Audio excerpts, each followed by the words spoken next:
Kelsa introduced this net positive score out of a 30, 90, 180 day survey. So that is still continuing in TAFE even after 4 years after the project got over. So in that way, Kelsa did a good job there. We did a HR Excel program that was like a mini HR MBA for our company, and that had come out wonderfully well. Right? And how did it impact us is that it could actually get or take our say about 40 of our HR professionals 2 notches up from wherever they were. Worked with a couple of projects with Kelsa, and I think both times it has been really wonderful working. It's always feels like a spirit of partnership, a very seamless, easy way of working, and that really helps to work together. A couple of projects that we did were both, very important for us from a HR standpoint, putting in place the framework of competencies and skills, and that's very fundamental to what we do in HR. So from that perspective, it was very useful and interesting to work with Kelsa.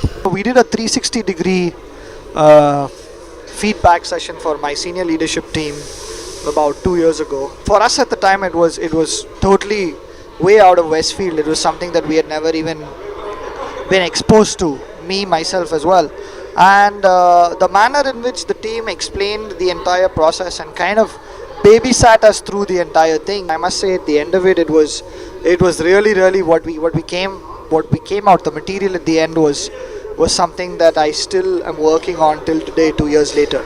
I used to deal with Kelsa when I was the Chief Operating Officer in Secova, one of the companies I founded.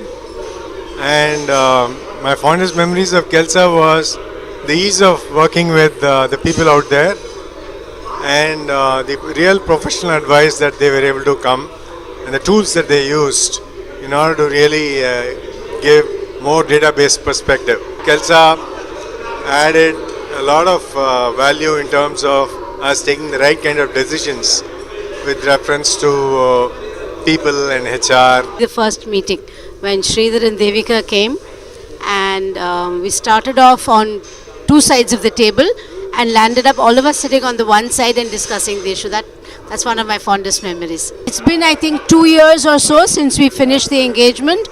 We, and by we I mean the CEO and myself, we still refer to things that they told us, that Kelsa has given us as takeaways to decide what our strategy should be, to decide what our direction should be. So Kelsa, if anything, has left us with lasting learnings. When I was the Managing Director of Consol Consolidated, we had some HR requirements. In the very first meeting with Sridhar and Shantaram, they knew what they were talking about, and they were the right people that we should be associated with. The journey started then, and it has come a long way since then. When I was part of Tube Investments of India, they worked on a competency framework for TI, Tube Investments of India. I think it was a great experience. The kind of knowledge they brought in, the dedication, the commitment, that was amazing. The best part of the Kelsa is that they don't look at just the commercial aspects. While it is important, but it's more important in terms of they look at the relationship, they look at in terms of what is the value addition they can bring to the table. It is the passion with which they take up the assignments. I think that's what makes them completely a different vendor or a HR consulting firm, I would say.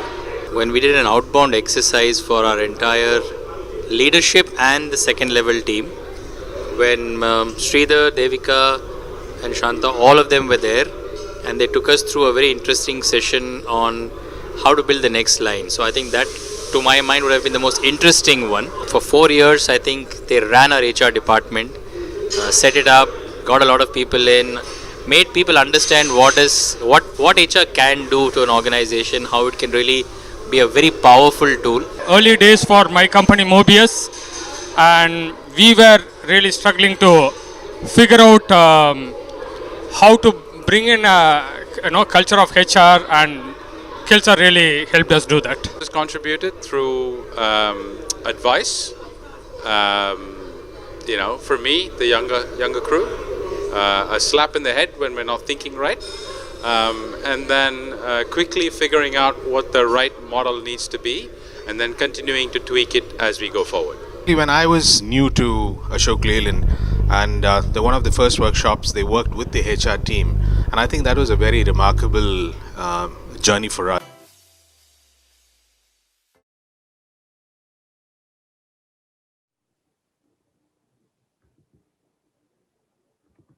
Good evening, everyone. It gives me great pleasure to welcome you all to anniversary with us. This is an occasion that we at KELSA look forward to every year, not only because it reminds us about how long we have come, but because it gives us an opportunity to celebrate each of our clients, our partners, our well-wishers who have made this. Thank you all for joining us this evening. I would like to call upon Mr. Sridhar sir, founding partner and managing director of KELSA Solutions, to welcome you all. Over to you, sir.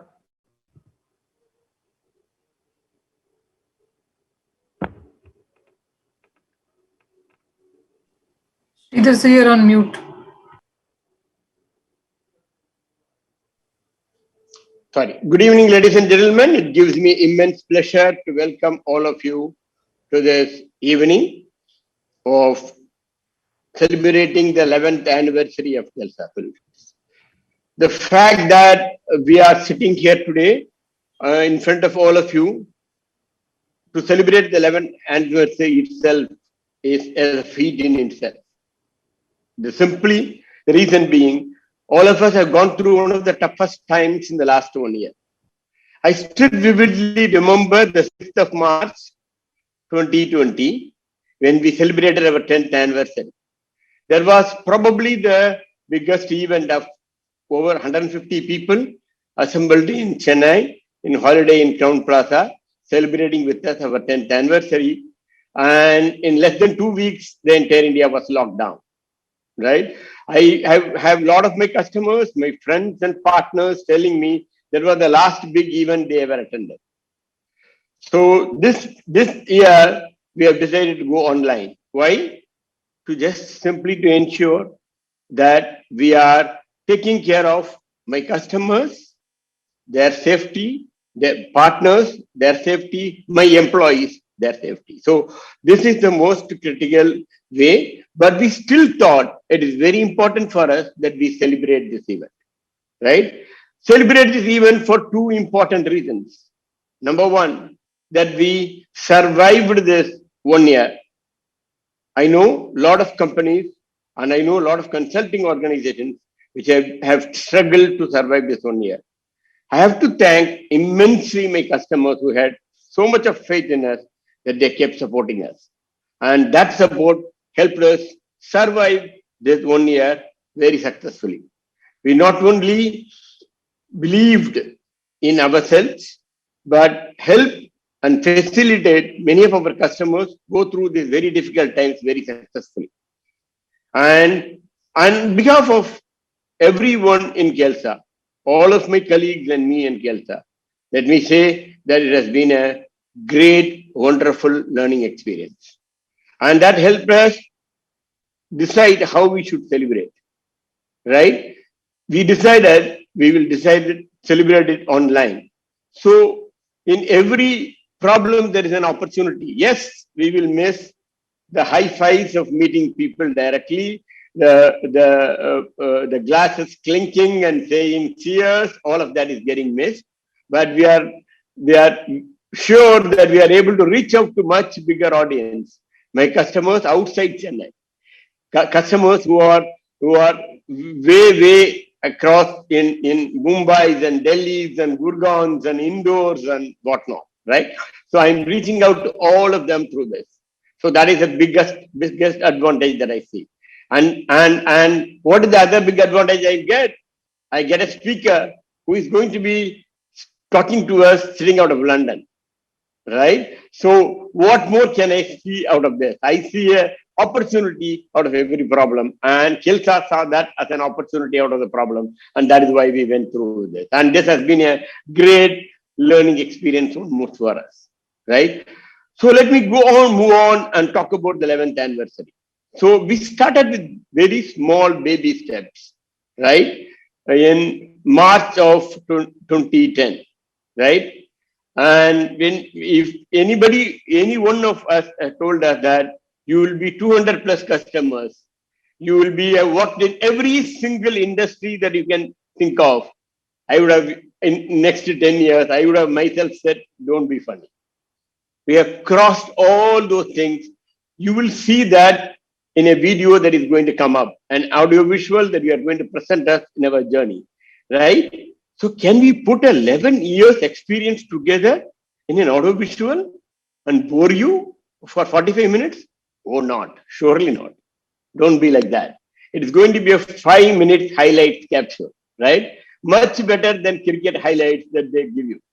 Far better than the highlight that you can think of. So I have to, as we go on to the next, I'm going to first and foremost thank wonderfully all of you who have joined us today evening to make this evening brilliant and successful.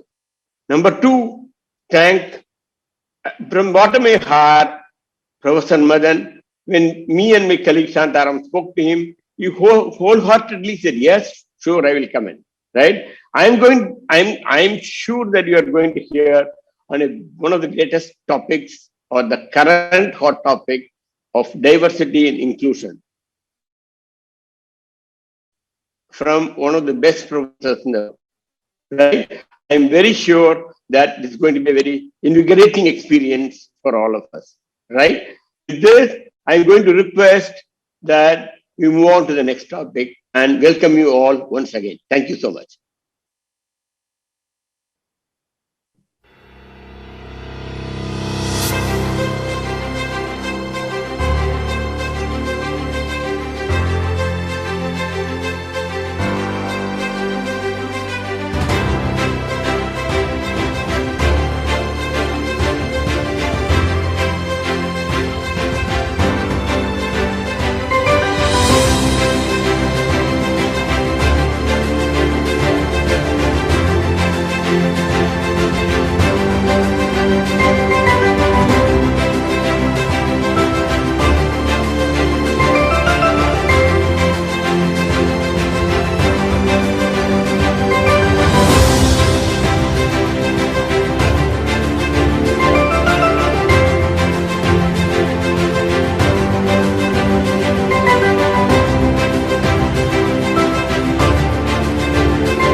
as Sridhar so rightly said, usually we celebrate with high spirits and good food.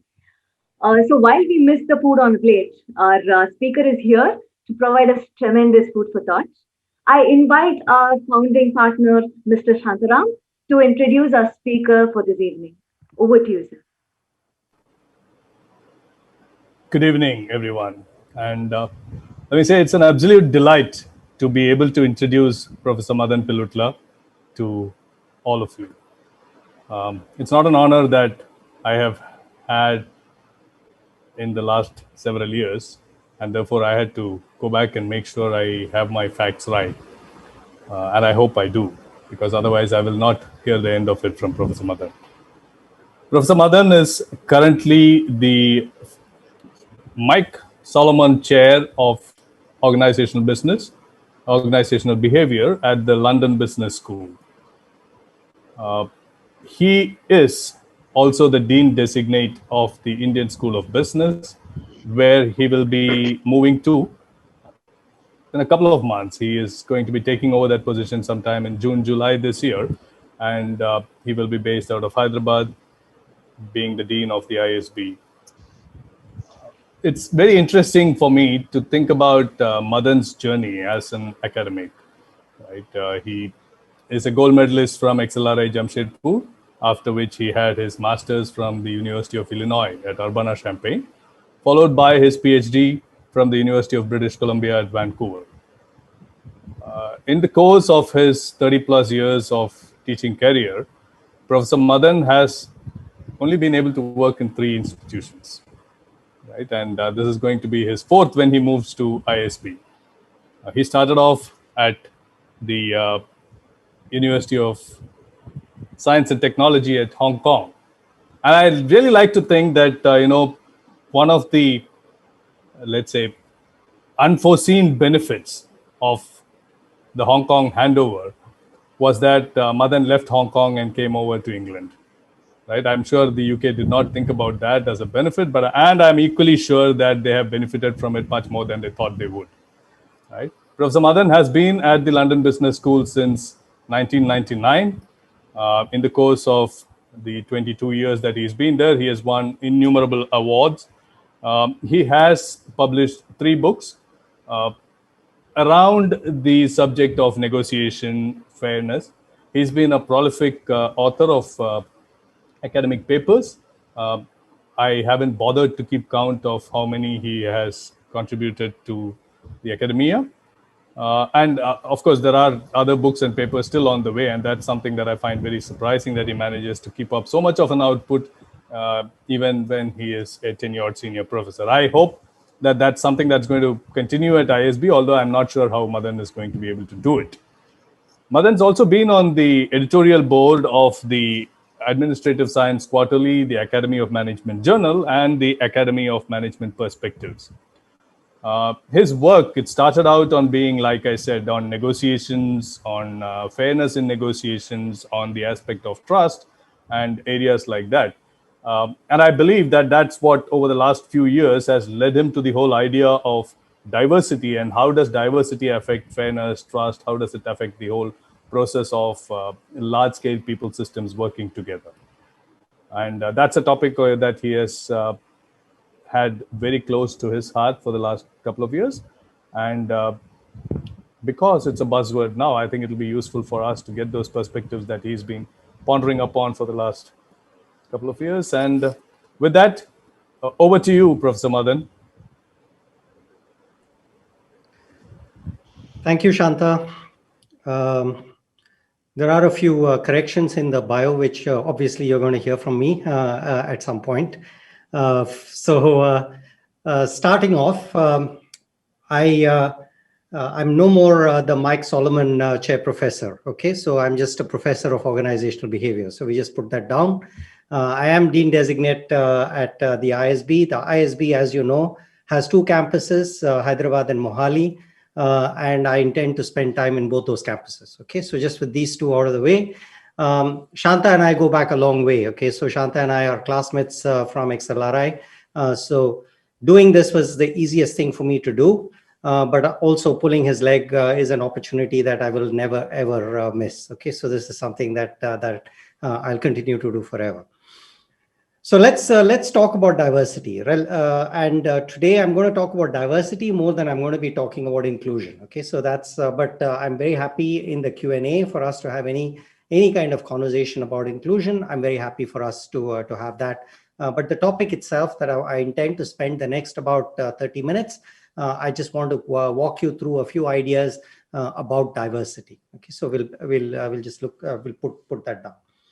So I was very, so when Sridhar started off and talked about this year being a particularly interesting year, interesting within quotes, also somewhat of a problematic year, what the preliminary data that is coming out, and a lot of it from good places, but it's a reliable data that is coming out, is when you think about the losers from the pandemic across the different parts of the world, the big losers in the pandemic tend to be people who have less power in the employment market. So it tends to be people from minority groups. It tends to be women. So across the board, there is data that's coming out in terms of job losses. There is a disproportionate amount of job losses for women in terms of stress, in terms of additional workloads that people are having. It tends to be people who are lower down in the pyramid, but also people who have less of power in the employment in the market. So those of you who are here, who are listening to this, and in senior HR positions, in senior positions within companies, I'd just like for you to keep this in mind, and be watchful, be mindful of the fact that there is a disproportionate impact on women, and there is a disproportionate negative impact on minorities. So just pay attention to that and see what you can do by way of systems, by way of procedures, by way of processes that women in your organizations, other minorities within your organizations are not bearing the brunt of the disadvantage of the pandemic. Okay, so just as a note, I just want to put that down first here. So we'll go on, and Ronak, if you can just put the first slide up, please. So when we're talking about diversity, so there are actually, when people talk about the benefits of diversity, and people also talk about disadvantages, okay, so we'll come to that. But when people talk about benefits of diversity, usually they talk about the diversity of perspectives that people can bring about, the cognitive kind of diversity that's there. And one aspect of that is also information, the different kinds of information sets that people bring into groups, into organizations. So if I'm working with another person who thinks exactly the way that I think, who has exactly the same kind of information set as I do, then it's not actually, these are not two heads, these are just one head. It's just it's the plural. But if we have exactly the same kind of information, the same kind of ideas, the same kind of attitudes, the same preferences and so on, it becomes a little difficult for us to talk about any kind of value that is going to be generated from that. So information diversity is what people refer to quite a lot significantly when they talk about the benefits of diversity. And when they talk about two heads being better than one, when three heads being better than two, and so on, what they're referring to a lot is about information diversity. There is also, so in the past at least, given that we had limited technology and limited tools to understand what's going on in people's brains, we used as a proxy for information diversity, we used this notion of social diversity to have people who are different from us, different ages, different educational backgrounds, different gender, different nationality, different ethnic background. You're having people from these different kind of backgrounds, then it is likely that you will also get information diversity, which means you will start getting the benefit of diversity. So these are the two kinds of diversity that people have often talked about quite often. But whenever we talk about the benefits of diversity, even social diversity, it tends to be in and around the benefit that comes about from different perspectives, the different information that we currently have.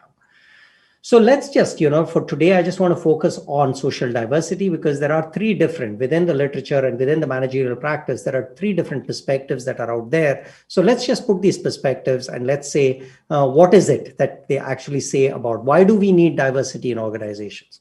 Do we need diversity? Why do we need diversity within organizations? So if you can go to the next slide, Ronak.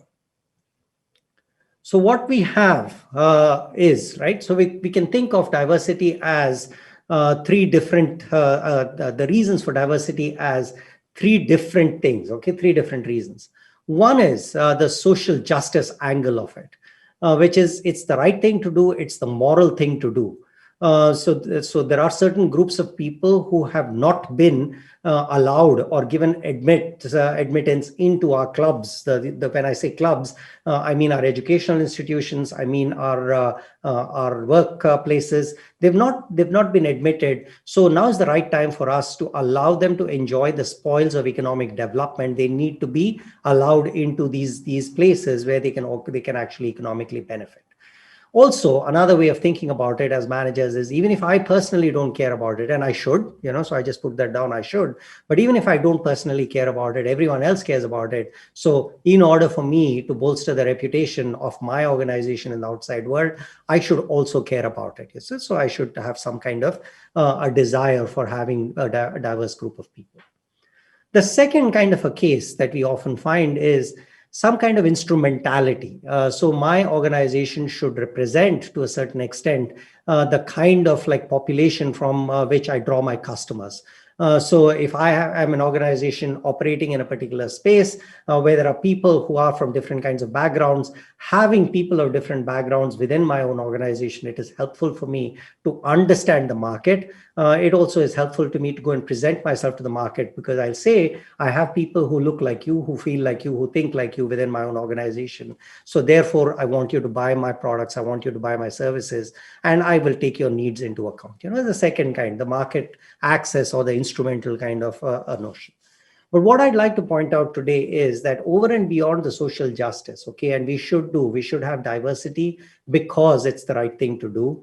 We also, to a certain extent, we need to have organizations that represent the kind of stakeholders that they are all there, the customers and so on. So they should represent that. But there are also, what research suggests is that there are also benefits that accrue to organizations if they have like a diverse group of people in their senior management team, a diverse group of people in any kind of teams that they have. If they have diverse teams, it leads to better decisions, it leads to more creative decisions, it leads to more innovative kind of decisions.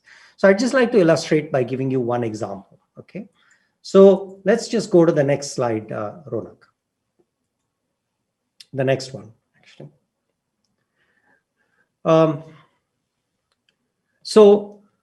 So if you think, so let's begin first of all with the social justice, so I'll start just with the social justice angle about why it is that we need, in India in particular, why we need to think about it.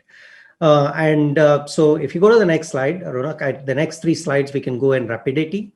First of all, I just want to show you, so this is data. This is about like, women who are there in the labor force. This is a labor force survey. I've just drawn it out, and this is urban labor force. Okay, so it's not the whole of India. It's about like the workforce representation in the urban population of India. So if you just look at the last column that is out there, right? So within this, you just look at the last column.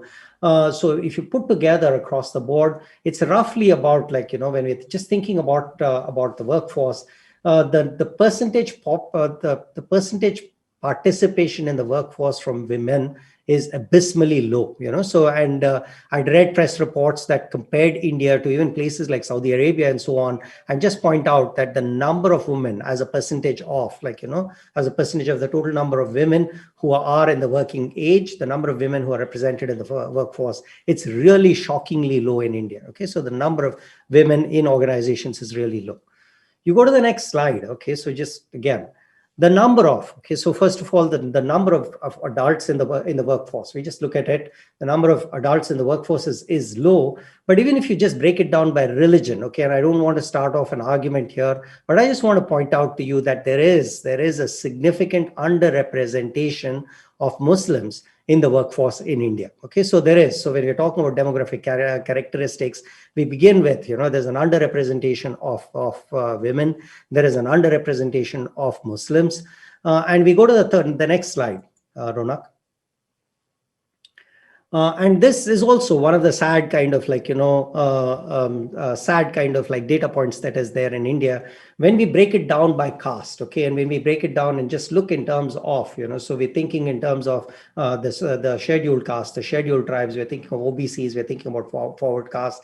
Data in India is, it shows relentlessly that there is no mobility at all. So as people move up the occupations and so on, then that's when you see and you think about that if there are people from underrepresented minority groups, over a period of time, they start moving up and they move into the professions. So if you start seeing more and more of SC, ST people or OBC people in the professions, then maybe you can start thinking in terms of lower kind of inequality that is there. You don't have that either in India. There seems to be some kind of a stagnation in terms of the mobility of people from the lower caste.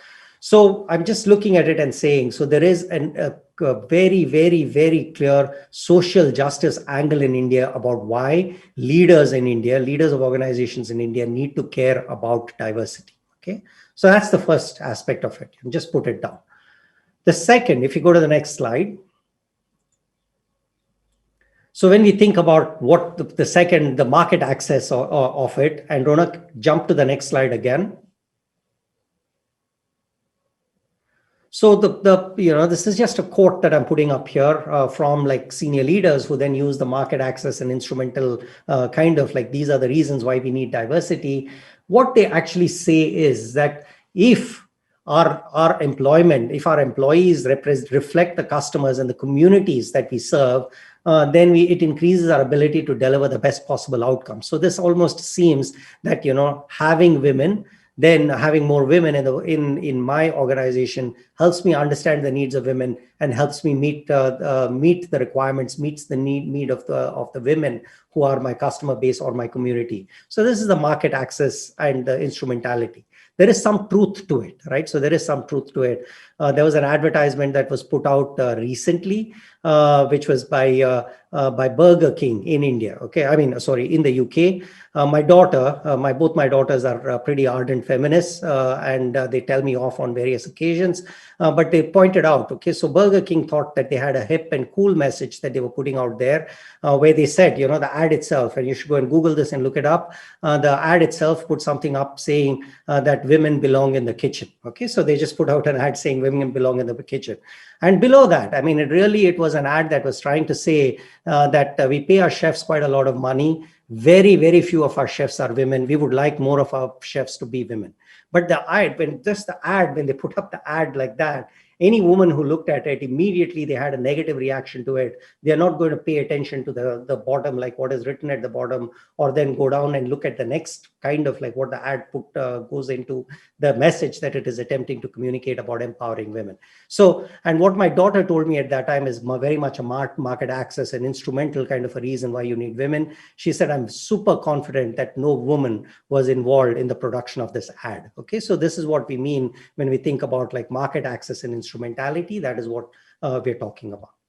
But I want to go to the third one. Okay, so I want to just make a point, and spend some time saying that actually having women, having women, having minorities, having diversity within the work groups that we have, it actually brings about decision-making benefits. Ronak, the next slide.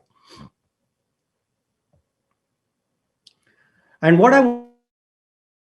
that actually having social diversity, so within groups. So if you remember, I began with a slide of information diversity. I began with a slide of social diversity.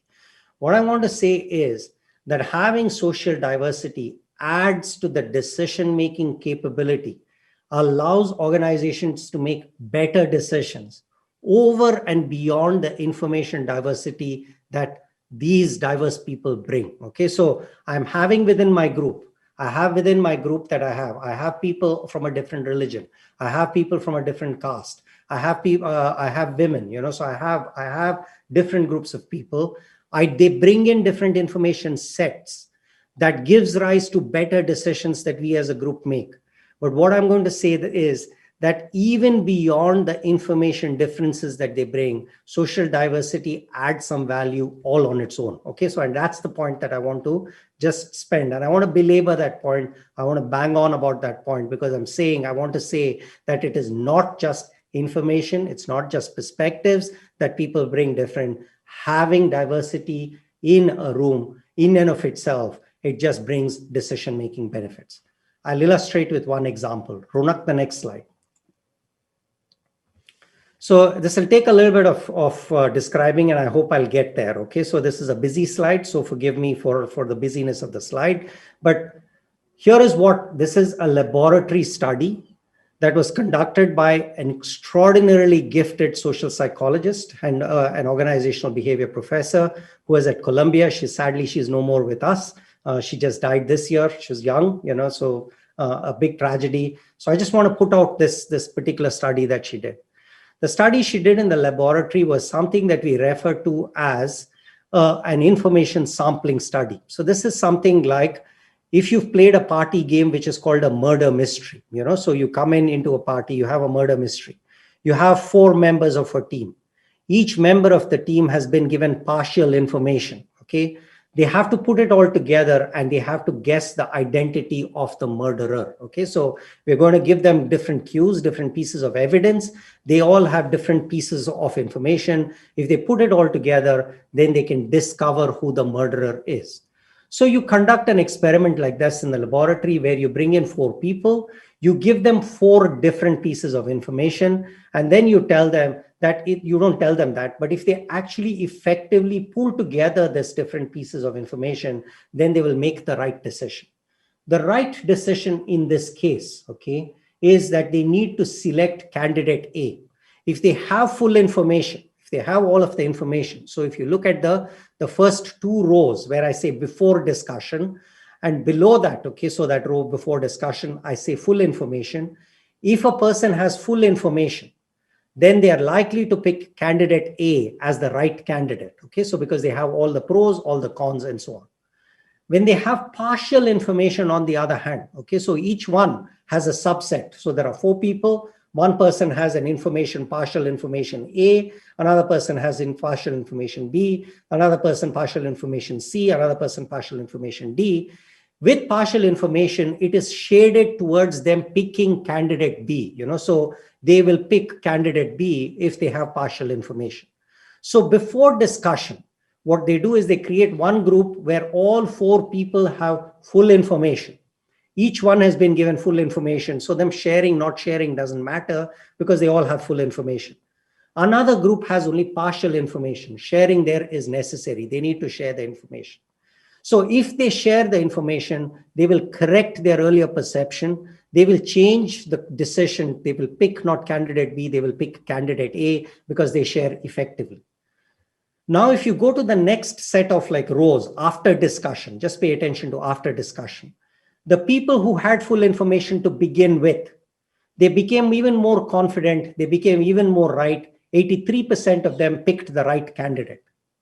The people who had partial information, now they each have separate partial information. If they discuss, put all the information together, they should correct it and they should pick candidate A. Instead, they fixate on candidate B. So they become even more wrong if that is possible, right? So they picked wrong in the beginning. They become even more wrong when they discuss with one another. Now, there is one exception to this rule. Okay, so and this, by the way, is a very robust effect in psychology. You get this. People do not share unique information. You bring people together, you put them together in a group, they don't share unique information. Groups have the potential to make better decisions than individuals who are part of the group. However, they very rarely put together all the information and make the right decision. So these are called process losses in groups. So you think about a group as the sum, so you're looking at it and think about the parts. You think it should be greater than the sum of parts. Oftentimes, groups as decision-making units are less than the sum of parts. You put people together, it's less than the sum of parts. This one, again, it's called information sampling. It's robust. You'll get it again and again. It's one of the big findings that is there in psychology. Now you look at this. There is one group in which they don't make these kind of so groups don't make inaccurate decisions. These tend to be, and this is the study that Kathy Phillips and her colleagues did. When you put together socially dissimilar groups, you put together 2 women with 2 men. You put together 2 African-American students with 2 white students, so you put together different kind of groups together. those groups tended to be more accurate than groups that were homogeneous. Okay, so just because you brought together different groups, they were different from one another. These were like people were different from one another. They made more accurate decisions. I'm going to repeat one point here, right? Information diversity was the same in both groups. So you're looking at it, information diversity was the same in both groups. You had groups with unique information, 4 different people with unique information. However, information diversity along with social diversity, it led to groups being more accurate. However, and this is the really nice part of it, they reported when subjectively they asked them, how well did you get along? How well did you as a group make a decision? These groups reported being less effective.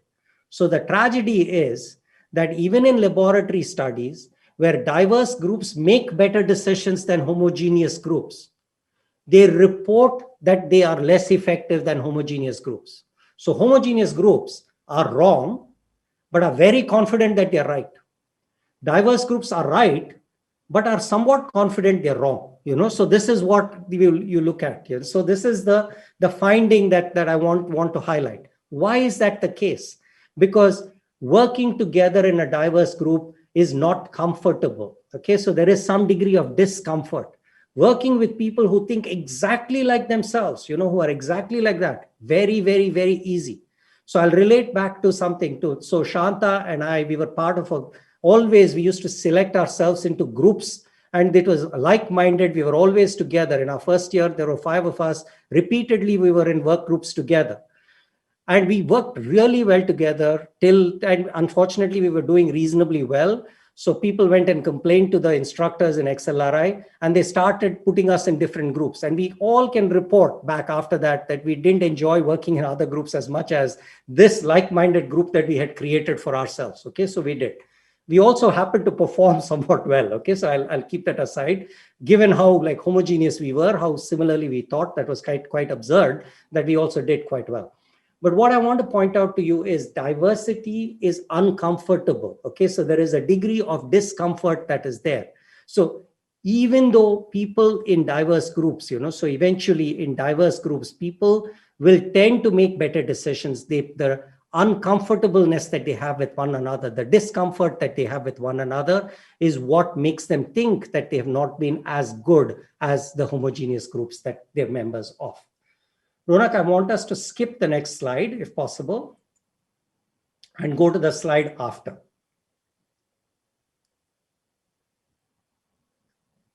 We just go to the next slide.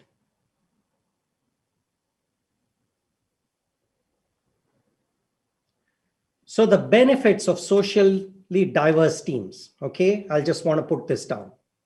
There's more sharing of unique information, okay? As a group, the reason you're putting together a group is so that we can share unique information. There is no point in me sharing information that you already have. What is the point of that, right? So we want to share unique information. Diverse groups share more unique information. There is less conformity. So you think about so the language of groupthink, diverse groups have less of the groupthink tendency. They also tend to have higher performance on tasks that are difficult, that are novel, that require creativity. They also, because they spend quite a bit of time discussing a lot of the information, you later ask them, what is the information that went into the decision that you made? They're much more likely to remember that information itself. All of these things, so you're looking at it and you're thinking about, these are not just laboratory studies, okay? So in the field, it's very noisy. We are not able to track why exactly diversity outperforms. In fact, in the field, there is a classic kind of a finding which says that if you're putting together diverse groups, you put together homogeneous groups, at the beginning, the homogeneous groups will outperform the diverse groups, so the homogeneous groups will do better than the diverse groups. But if you give them enough time and you give these diverse groups an opportunity to learn from one another, work well with one another, over a period of time, the diverse groups will start overtaking the homogeneous groups, so they start becoming better. So you need to work with the discomfort. You need to work with and help people get along with one another so you can get the benefits that I'm pointing out here. So the benefits that are there, it requires some degree of time. So Ronak, if you go to the next slide. So this is what I would just tell you. So in general, because diversity is going to take some time, you need to anticipate that there are costs that are there for diversity. There are costs that you're going to incur for diversity. Initially, you start off lower than a group that gets along with one another, that knows one another, that understands one another completely, you know. So you need to invest the time and effort. You need to invest some effort in resolving potential conflict. You need to invest some time in trying to figure out what the handoffs from one person to the other is. You need patience. Okay, so a lot of times you need patience and you need clarity. There is no point in putting together a diverse group, not doing the work that is necessary to make them succeed, and then saying diversity actually leads to poor performance. Okay, do not put together a diverse group unless you're willing to be patient with them, unless you're willing to invest the time to get some kind of clarity that's out there. I'm just going to now take about 5 minutes more of your time and say, why does diversity not happen automatically? Okay, I just want to place on record that I'm really impatient with explanations that say we couldn't find people from a particular category. We did not find enough people from, we didn't find enough women. We didn't find enough people from that particular group that is underrepresented. We didn't find people, you know, so they're not there, they're not qualified. I think organizations that care about this, they have to invest the time, they have to invest the effort, they have to make this happen. You know, it can't be that 50 years after the call went out saying we're having some kind of difficulty in getting people up, you know, so getting people up in an organization, getting underrepresented groups. In India, it would be people who are from the scheduled caste, it's people from the scheduled tribes, it's people from the backward caste, it's women, you know, we're talking about it. 50 years later, 60 years later, for us to still make the claim that there are not enough qualified people that I can put them in these positions, then the thing is on us, okay? The fault is on us. So I just like to point out that a lot of times when we do not hire, it is also on account of what we will call bias, okay? So I'm not going to go over and tell you what each of these things are. The taste for discrimination is that I'm just like, you know, I'm the kind of person who doesn't like people from a different social category. Statistical discrimination is the belief that if you're coming from a certain category, there are certain associations about the way that you perform, and that's why I don't take you. You know, that is statistical discrimination. But bias is, I'm not a person who has some kind of like antipathy to people from different groups. I'm not the kind of person who makes those kind of associations that people who come from a certain group have certain characteristics that are negative, but yet I fail to hire people who come from certain social categories, and I fail to hire I fail to promote people from certain social categories. Then we put that down to bias. Okay, so we call that bias. So what I look at and I say, if you can go to the next slide, Ronak.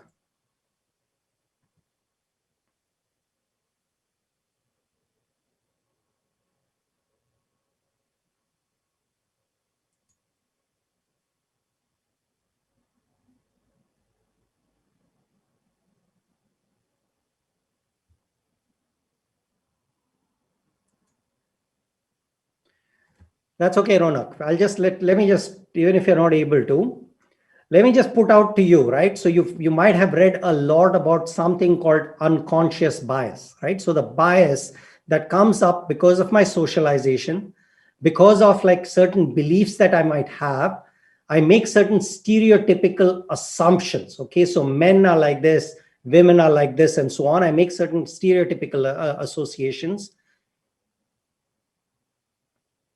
They can't even hear me. Can you, Sridhar? Ronak, you're not able to jump slides? Can you just go over like, you know? Yes, Professor Madan, we are able to hear you. Please go ahead. Okay, so Ronak, if you can just go to 2 slides from there.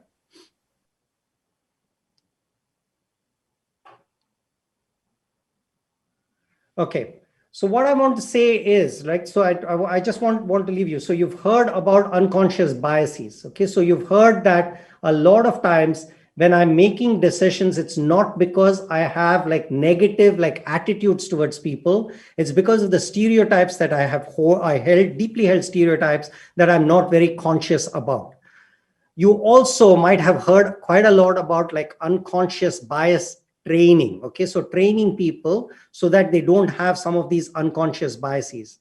What I want to tell you is that to a very large extent, when we are thinking about like, biases themselves, when we are thinking about these unconscious biases, what the research is telling us or the data is telling us is awareness about our biases is not enough.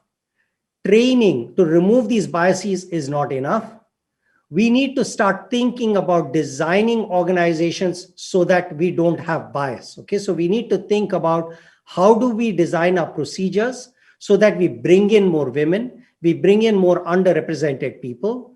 What are the things that we are doing with our organizations, within our own organizations, that's preventing the rise of women, that's preventing the rise of like minorities? So there is a lot that we can talk about there. But what I want to just put out to you is that the onus is on you as leaders of organizations to remove the bias. It is not enough to just do unconscious bias training. It is not enough just to bring people some kind of an awareness about bias. Okay, so it's not enough. I'll stop here with a summary. Okay, so if you can go to the last of the slides. So benefits to diversity are real. They need a lot of hard work.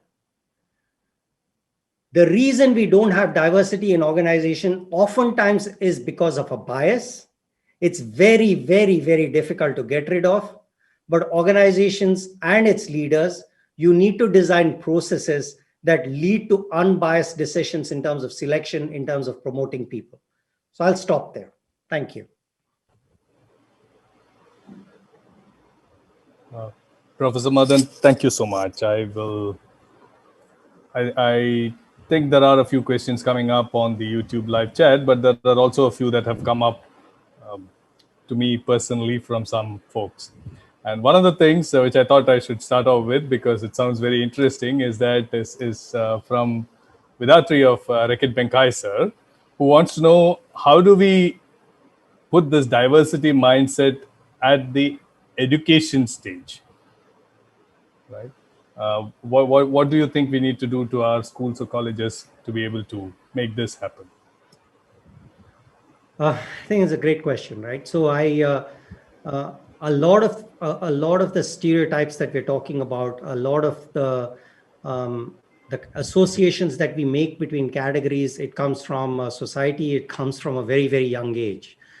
So if we can catch people or catch kids when they're really young, you start building into schools, like from very, very early on, you build into schools, some kind of like, socialization that breaks the association that people make between categories and professions, like, so women can do this and not something else, or girls, right? So at that young an age, girls can do this and not something else, boys can do this and not something else. That will be a fantastic win, right? So if we can start building that in from the beginning.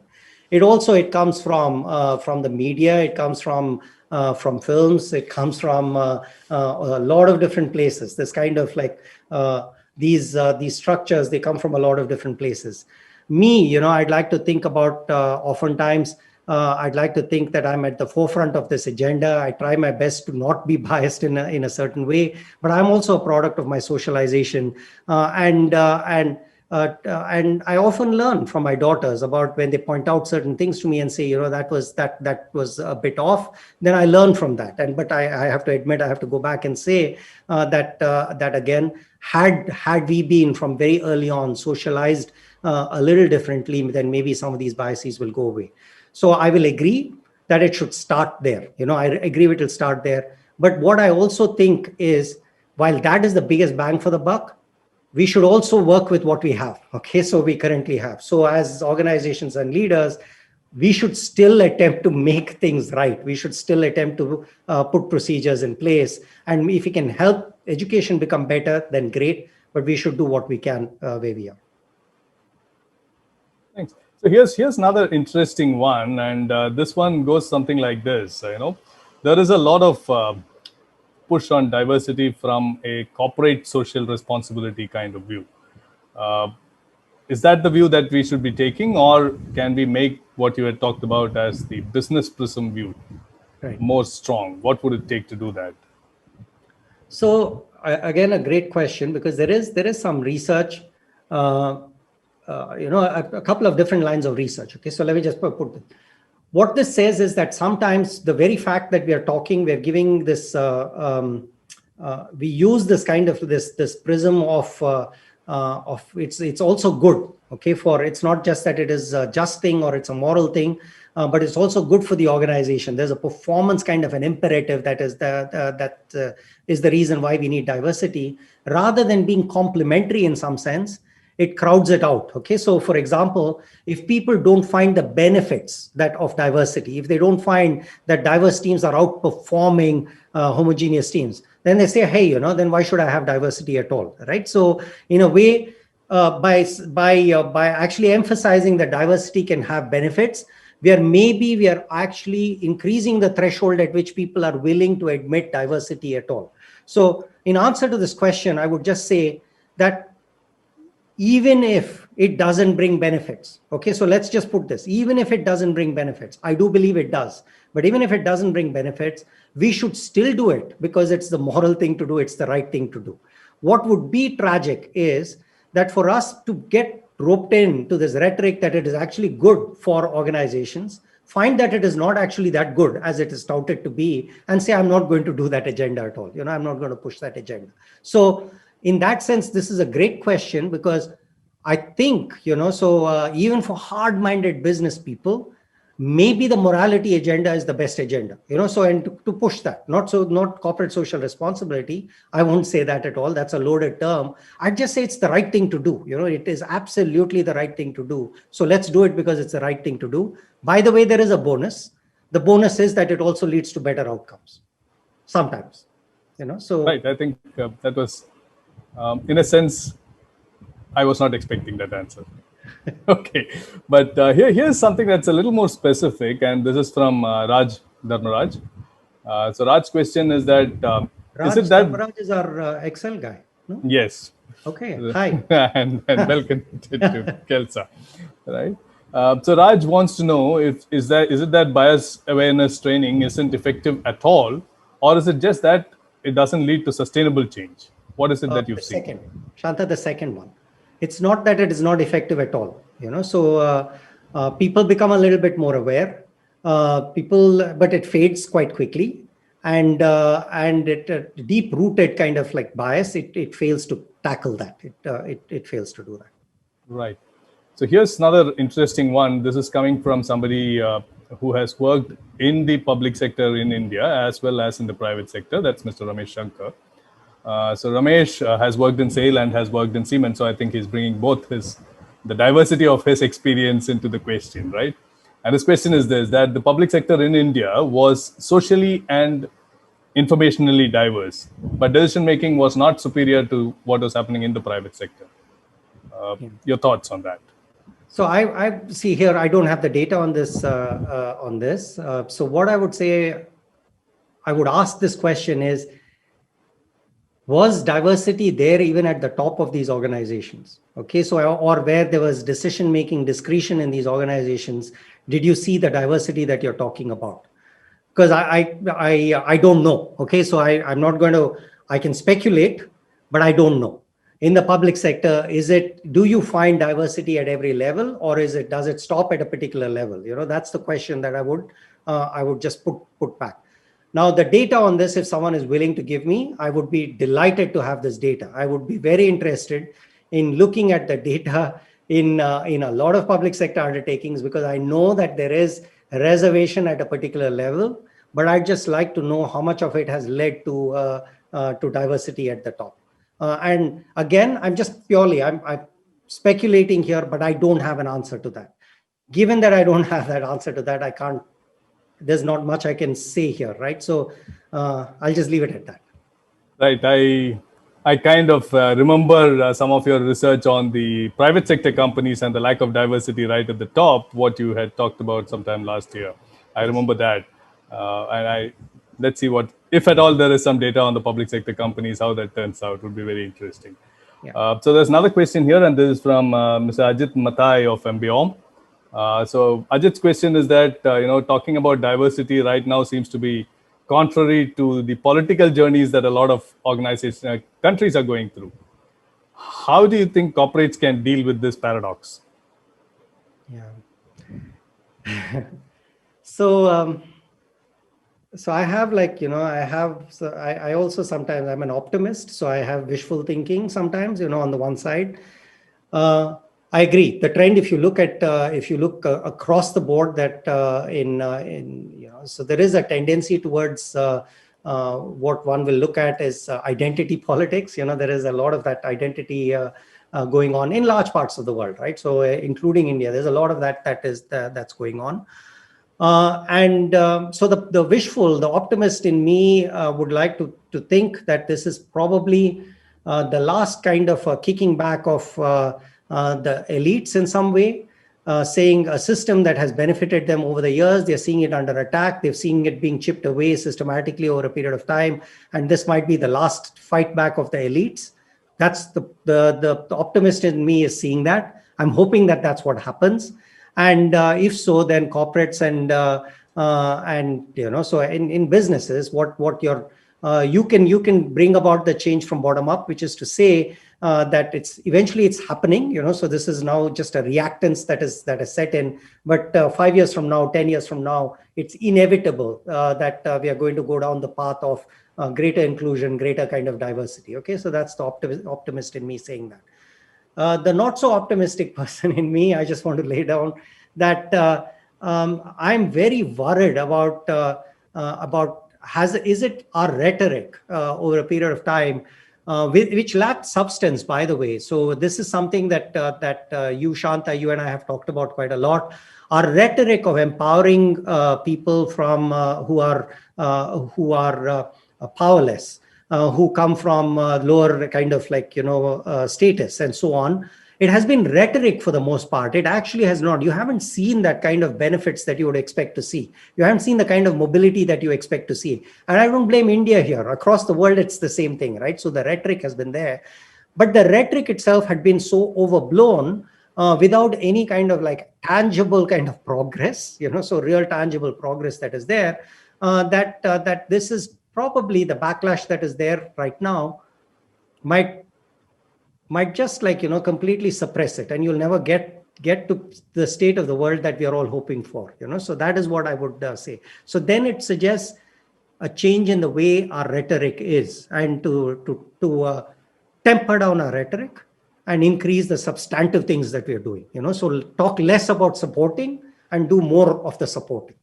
So that's what I would, and not talk about it at all. So maybe not have any more such sessions where we talk about it. That, I think, I don't know whether that would help. I think a little bit of conversation is always a good point of departure on these things. Right? I think there's a fairly interesting debate going on YouTube Live about whether the public sector versus the private sector has done the benefits. And the public sector has had the push on diversity in lots of forms. But I think the point that Madan was making, if I can speak on his behalf, is that there is not enough information about what is the diversity right at the top. And Ramesh did mention that from a gender point of view, there seems to have been at least as much as, if not more than what is there in the private sector. But I will just leave it here and say maybe once you're here in India, you should push some of the research at ISB in that direction. Yeah. Right. So let me make that wish. And so here are a couple of more questions, right? One of the things is, I don't know what to say about this, but the question that's being asked is this. Should we just do diversity for the sake of diversity? What about diversity in capability? Right? We don't want diversity in capability, right? We want everybody to be of a certain level of capability. So where does this argument lead on from here? This is from Jayaraman of, I believe it is Jayaraman of the Kasturi and Sons, the Hindu group. Yeah. So So first of all, I mean, thank you. But diversity is, I mean, first, ability is not unidimensional, right? So it's multidimensional. And most of the projects that we're going to be thinking about that we're putting together, it requires different kinds of skills. It's not just one skill and different ability level. It's not just that. Even in sport, even if you take the simplest of sport, it requires multiple skills that different people will have different levels of skills also that is out there. But there is, I think this is it's a really interesting question because let's say that you have like a team of, let's even put it down to unidimensional. Okay, so let's just bring it down to unidimensional. Let's say that you have a team of all fours on a 5-point scale, or you have a team that's averaging fours, but you have some fives and you have some threes. Which one do you think will outperform? Okay, and I would put my money on the teams with fives and threes. Okay, I just like to. Of course, a team of all fives, you might say, would be better, but that's not the question, right? The question I'm saying is, if the average is a 4, do you want all 4? Or do you want someone who's of some fives and some threes? Because the fives will, you can think about like the benefits of coordination, right? So if I'm playing in a team, basketball, I show my age now. If I'm on a team with Michael Jordan, I'll defer to the guy and say, okay, you go, you score at the end, that's you. And you're the 5, I'm the 3. So it's very clear who we defer. There is a kind of a deference. There is also teaching, right? So, and learning. If I'm a 3, I learn from a 5. If I'm a 4 and I have other 4s, what am I learning in this? And how am I becoming better? So even with unidimensional, reducing it to that unidimensional, it's not entirely clear to me that a diversity of ability is not a bad thing. Okay, so I would say, again, data that you can collect with sports and you can test this hypothesis. It's not, and there are some people who have. So I'll say a diversity of ability there is still a good thing. So, so here's something, and this is from Shyam has put me in a kind of spot because he has announced very publicly saying that he sent me a longish question, and I don't therefore have the liberty to edit any of it. He will kill me if that is there, if I do that. So here it goes. So the very concept of diversity runs counter to everything we do in a business. We work hard to ensure that customers have the same experience, whether it is in Manhattan or Mandaveli, to ensure that operations function at Six Sigma levels, to ensure all employees subscribe to the same vision and mission and fit in the same competency map. Therefore, with the exception of portfolio management, where diversity is required to mitigate risks, we spend our lives eliminating variance and diversity in an organization. And then, boom, everyone goes, let us embrace diversity. So, should it surprise us that it is difficult to introduce a social construct into a business context? There you go. I've asked it almost verbatim. But there's no question there. There is a statement. There's a hypothesis. So and your reaction to that is what Shyam's trying to elicit, I guess. Okay. So I don't disagree with the idea that there is a tremendous amount of homogenization that happens in organizations, right? So I don't disagree with that at all. And in fact, that's when you call an organization a strong culture organization, that's exactly what it is, right? So you want people to subscribe to a certain set of rules and way of conduct and so on. But a lot of the homogenization that you're talking about is in terms of the product. It's in terms of the output. It's that, right? So, but the thinking that goes into it, the production of it, it doesn't require that degree of homogenization, right? Some degree of homogenization is required there too, because we all have to agree about what the criteria is. We have to agree about what the tools that we're going to be using. We have to agree on that. But again, you can bring in different kinds of input into that, and you can start thinking about how you can try to make something that is uncomfortable, squishy, not fittable into a mold, try to make it fittable into a mold, because what you want to present to the outside world is somewhat of a seamless experience or somewhat of a uniform product, so that's out there. So I would try and separate those things out, right, and say, what is the input and what is the output is what I would like, one way that I would start thinking about this. So there are many things that have been packaged into that, right? So I would also say that it is not completely the case that I don't think there is a final word that organized that you want to have the exact same experience, whether it is in Manhattan or Mandavalli. So it's not. See, this notion of localization and this notion of like uniformity and globalization, the last word on it has not been written, right? So people still debate that quite a lot. So I would question that, to a certain extent. I would question that particular assumption also, but that's just a small minor caveat that I put to the generally valid point that is out there, that the experience tends to be homogenization. The experience in organizations tends to be homogenization. But let's ask the question that what if we don't do that? Okay, so what if we don't do that? It'll make coordination very, very, very difficult. But are there ways in which we can still coordinate with an organization without the homogenization that is there? I put it back to you as a question. Okay, so I just put it back to you as a question. But let's also go back, okay, to the start, Shanta. I said diversity is a moral imperative. Okay, the onus is on you to find how you're going to deal with it. Okay, don't come back to me and say, but this doesn't fit my business proposition in this way and that way. I'm pushing it back onto you and I'm saying this is a moral imperative. There are large groups of people that are not now being currently excluded from economically productive activity. You cannot do that. Do not do that. Then you tell me how are you going to do. Let's have a conversation about how we can figure out a way to get it done. Right. I'm going to kind of, to one of those old statements which say that, look, it's a manager's job to keep processes within control limits.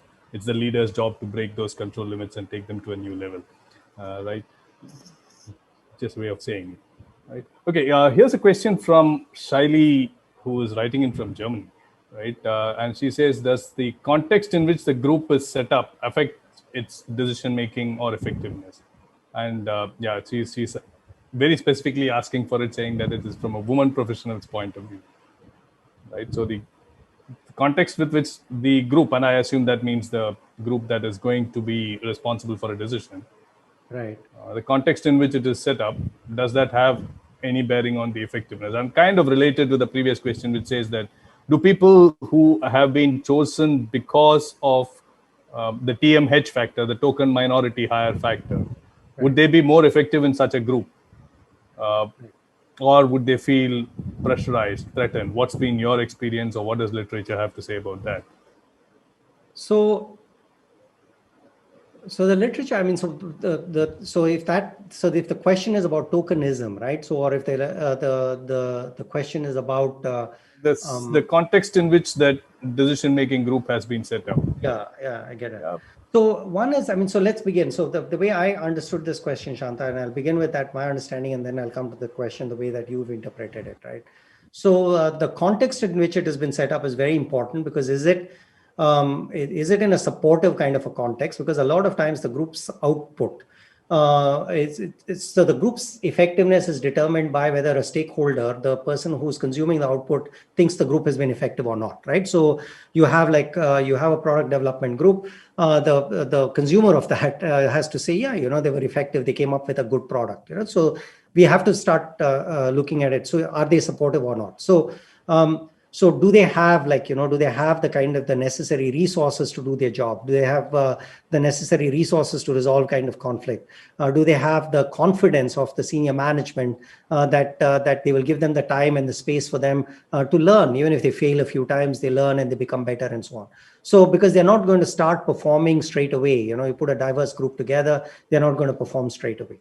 But let's also come to the question that you're asking, right? So if I am, been selected into a group because I'm the token Indian, okay, so I'm there, so I'm there, I'm putting into the group, would that cause a problem for the way that I'm going to conduct myself in the group? And the answer is yes, and for the reasons that you've, I think you've implied here.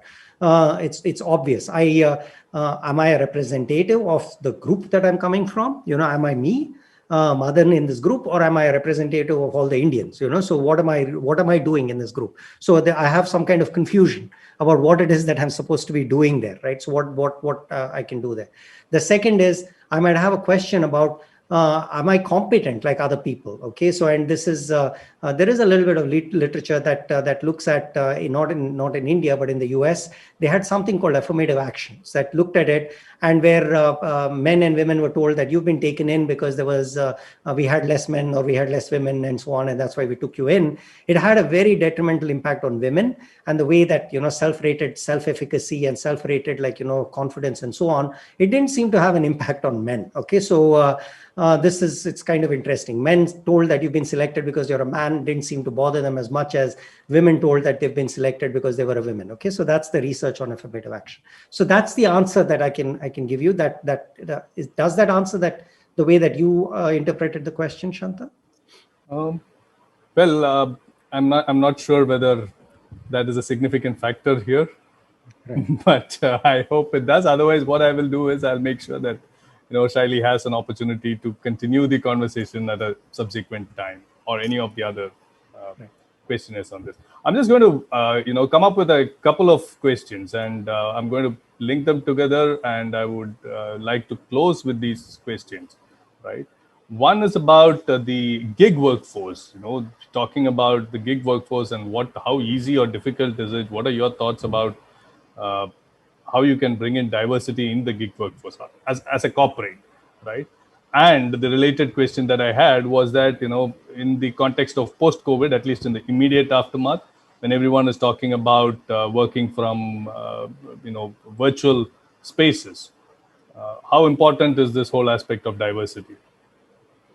So I'll take the second question first because I have an answer to that. The first one, I know very, very, very little about gig workforce. Okay, so I can make up something, but so while answering this, I'll try to make up. Otherwise, I'll say that I can't answer that question. Okay, so working from home. So how does this have an impact?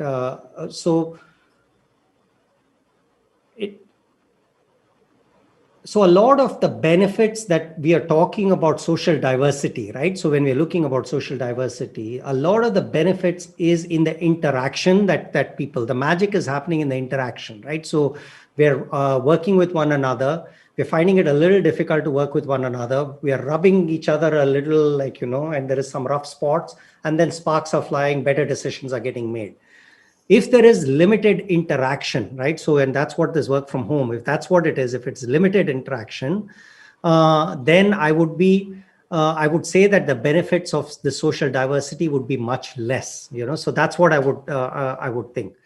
However, there is research that shows that in the absence of interaction, when there is absence of interaction, when you're aggregating things that people have, the wisdom of crowds effects, right? So when you're aggregating different people's things, then cognitive diversity is a good thing. So what is cognitive diversity? It's the way that you and I think. Okay, so there are, to give an example, there are people who are intuitive decision makers in the Kahneman sense. They use system one kind of thinking. There are others who are much more systematic in the way that they go about making decisions.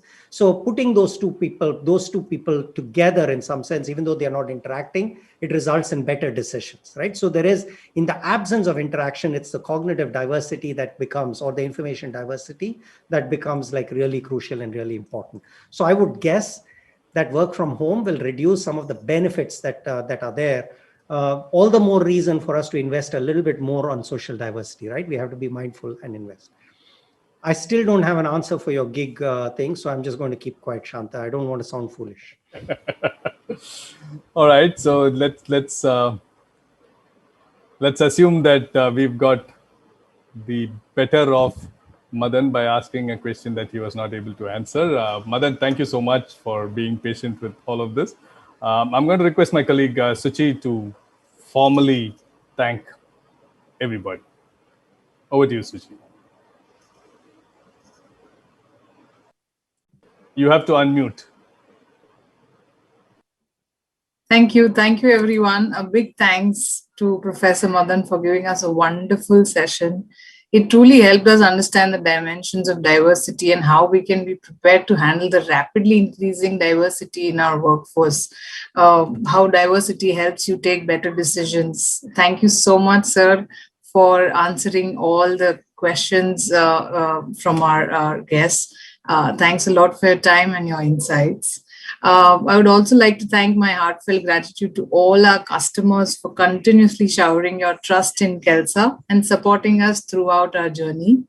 Our business stories are incomplete without you. Thank you for being there always. It's time to thank our partners, friends, family, colleagues, and alumni team for being there this evening and making this evening a memorable one. Thank you, Showspace, for staging this event for us. You guys are awesome. And thanks, Sridhar and Shanta, for the insights. Thank you all. Very good night.